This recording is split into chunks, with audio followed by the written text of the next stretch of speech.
question extrêmement intéressante. J'ai déjà entendu un pasteur prêcher sur le fait de dire, vous voyez, cette femme, elle donne plus que de son nécessaire de ce qui est sa vie. Donc si elle peut faire ça, vous pouvez au moins donner votre dîme. Comment répondre à un pasteur comme ça? Moi, j'aimerais vous dire que cette réponse du pasteur, elle est exactement la cause de la lamentation de Jésus.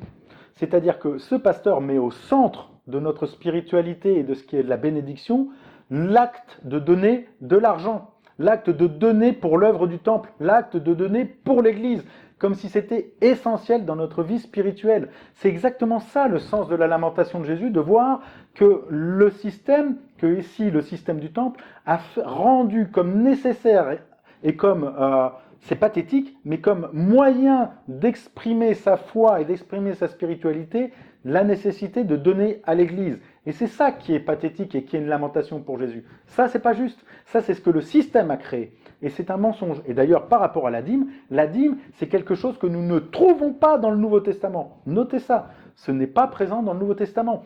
Il est nécessaire de donner pour que la vie de l'Église fonctionne. Mais la vie de l'Église, c'est un choix collectif. Et quand on fait un choix, on en assume les conséquences. Mais c'est pas spirituel, c'est une nécessité, parce que moi je suis heureux que mon salaire soit payé, et je dirais que c'est nécessaire qu'il soit payé, mais c'est pas spirituel.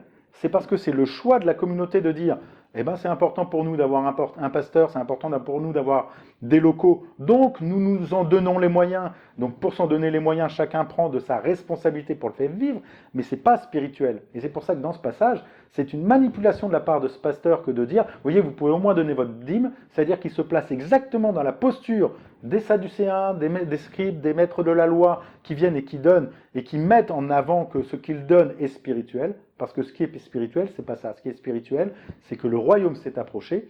Et dans ce texte, comme certains l'ont mentionné tout à l'heure, et je le mentionne parce que ça a été une pépite pour moi, le regard de Jésus s'est approché de cette femme et de cette veuve. C'est ça le cœur du royaume. C'est le regard que Jésus porte sur nous. Et donc, le fait de dire, voyez, l'attitude de la veuve dit que vous pouvez donner plus, c'est ne pas avoir compris le texte, c'est de comprendre que c'est pathétique que de mettre l'argent comme quelque chose de spirituel. L'argent est peut-être une nécessité culturelle, et donc on doit l'assumer comme une responsabilité, mais n'est pas une spiritualité et n'apporte rien à notre spiritualité.